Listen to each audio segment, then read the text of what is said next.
Okay, folks, so on Friday, where we left off with matrices was when we get IMS, there's one situation that we have seen before. If our variables cancel and we get 0 equals 0, then we know our solution is going to be IMS.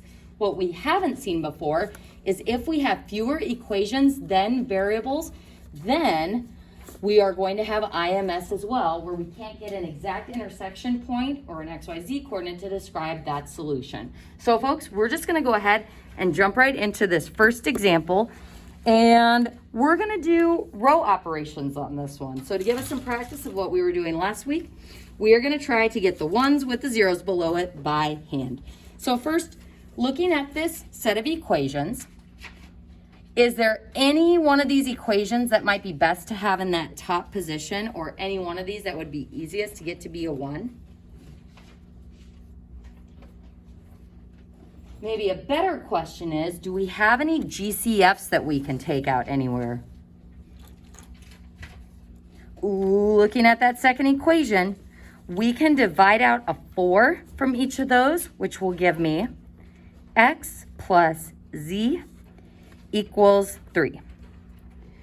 So that turns my coefficient to be a 1, which makes this one ideal to have in that top position. So I'm going to go ahead and move this equation up here as x plus, ooh, how many y's do I have in this equation? 0. I'm going to go ahead and put 0y there to help me when I write the augmented matrix. And then plus z equals 3. So I simplified the equation by dividing by a GCF, and now I am putting it in that top left position. So from here, we are ready to write our augmented matrix. So let's go ahead and do so, hugging that matrix as far to the left side as you can. So we're going to have 1 for the x, 3 for the next one, -2 for the next one. In my y column, we will have 0, then 2, then -1, and then the z column, 1 and -3, and 1. And then you can draw in that dashed line if you so desire, 3, 13, and -8. Folks, any questions on getting that augmented matrix? Or why we moved that one equation to the top position? All right, good. So now our goal is to make this matrix look like row echelon form. So first, we need a 1 in that top left position. Woohoo, we've already got it. What do we want the 3 and the -2 to be? Zeros, because that essentially is canceling out x twice from 2 of the equations. So folks, first, if I want that 3 to be a 0, what row will I replace? Row 2. What will we replace it with? We're going to pretend like we are doing elimination to try to get those x's to cancel. So if I multiply this first equation by -3 and add it to equation 2, we'll get 0. So we're going to do the exact same thing with the rows in our matrix. So -3 times row 1 plus row 2. So again, this is part of showing that row operations work. So on that lesson A part of your practice set, this is still the work I'm going to be looking for. So yeah, we've got our calculator way of checking ourselves. We're going to be using reduced row echelon form for some of the more complicated problems today. But if it says use row operations, this is what we're looking for. So -3 times row 1. -3 times 1 is -3. What's -3 times 0? 0. And then -3 and -9. So moving over to our next matrix of work, we'll have still 1, 0, 1, 3. And now our new row 2 will be this pink row added to this second row. So -3 plus 3 is 0. 0 plus 2 is 2. -3 and -3 is -6. And -9 and 13 is 4.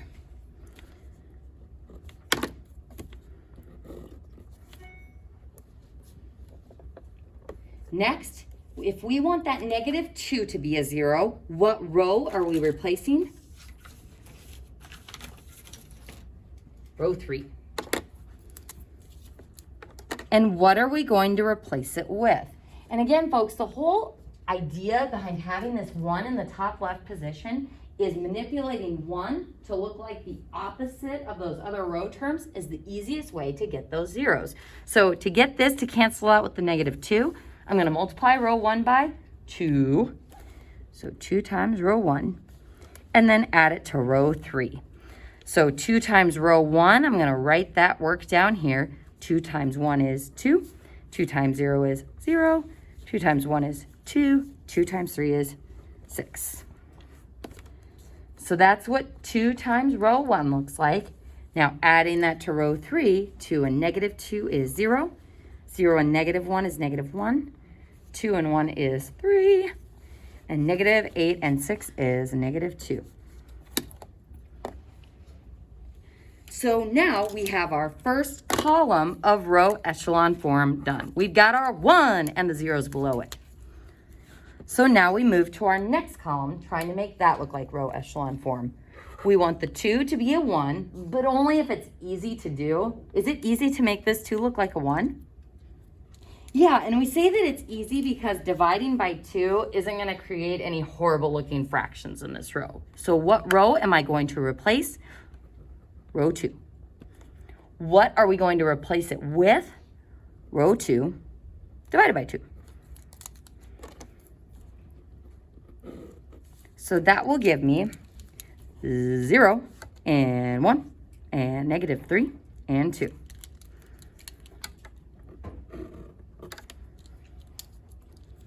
Now, the next part I need for row echelon form is we want that -1 to be a 0.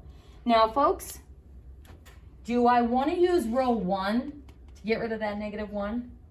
No, because that 1 will always interfere with that 0 we already have. So, folks, as soon as you have the first column of row echelon form done, that first row becomes off limits. Now, what could I do to get these to cancel out? I could manipulate row 3 and multiply it by 2, or I could use my new row 2 and then add it to row 3. So it's kind of up to you. You can use either. You can use a simplified version of the equation. You can use the original version of the equation, just like we did up here, but either is going to give you that new row. So which row are we replacing? Row 3. What are we going to replace it with? Let's do 2 times row 3 plus row 2. So 2 times 0, 0. 2 times -1, -2. 2 times 3, 6. 2 times -2, -4. And what happens when we add these together? 0 and 0 is 0. -2 and 2 is 0. -6 and 6 is 0. And 4 and -4 is 0. Folks, what does this tell me about the solution? It's going to be IMS. And if you're like, well, how am I sure? Folks, if I try to make this look like row echelon form, I've got my slant of 1s, but is there any way for me to get that 0 to be a 1? No, it's like your variables have all been canceled. So we have X for the first column, Y for the second, Z, and then our constant. So because this Z column and the Y and the X are all zeros, this tells me that it is going to be IMS. Because in equation form, this would be 0 equals 0, which has always indicated IMS in the past. If your variables cancel, you get a true statement, infinitely many solutions. But this is where matrices allow us to get more specific. So folks, from getting IMS earlier in Unit 3, the annoying thing about IMS is there's nothing you can plug back in. There's like no way of checking yourself there. So to show you what matrices are going to do for us, we are going to look at the following linear example. So first, This is a line, that's a line, and the solution is IMS, because if I multiply this equation by -2, it would all cancel and I'd get 0 equals 0. Yeah? Yeah. So we see that those are the same line. This is the graph of what that line looks like. Now, we have infinitely many solutions, but is this point over here a solution? Or this point down here? Or this one? No, but there's an infinite amount of little points that are on that line that would work. So what's nice about matrices is this is going to allow me to write a coordinate solution that will describe any points that are on that system's line. So to show you, this is what solving this matrix with row echelon form would look like. So as you can see, we get a row of zeros at the end. What this tells me is that y has been canceled out. So we're going to use y as a reference variable. And folks, you don't need to copy this down anywhere. This is where we're heading into with this problem that we're working on in the notes. So y has been eliminated. So we are going to use y as the reference variable.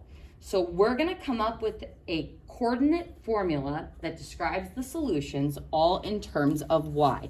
So this whole row of zeros, my y has canceled, so y will be my reference variable. Then I back substitute, as we've been doing with row echelon form.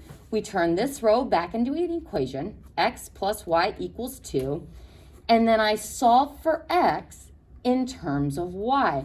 So unlike with other problems where it's like y equals 4, then we plug in 4 for y and we add it on or subtract it on over to the 2. Here, we don't have a value for y, but we can get an expression for x in terms of y. So this says x is equal to -y plus 2. So this is what we're putting in the x part of the coordinate, and this represents all points on both of those lines that are constantly intersecting each other. So it gives me a way to not say there's an infinite amount of solutions. This formula describes all points that are on that line. Now, I'm guessing buy-in is still kind of low. It's like, okay, we're describing it with an equation, but what does this do for us?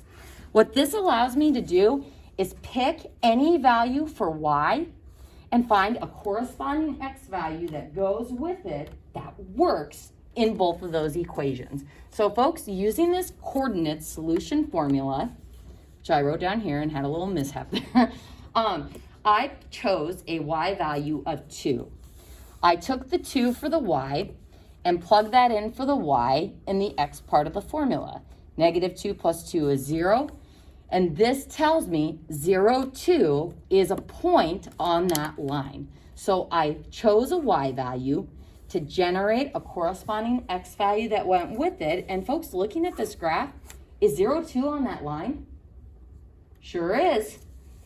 I tried picking another y value. If y is 4, then the corresponding x value that goes with it would be negative that y value of 4 plus 2.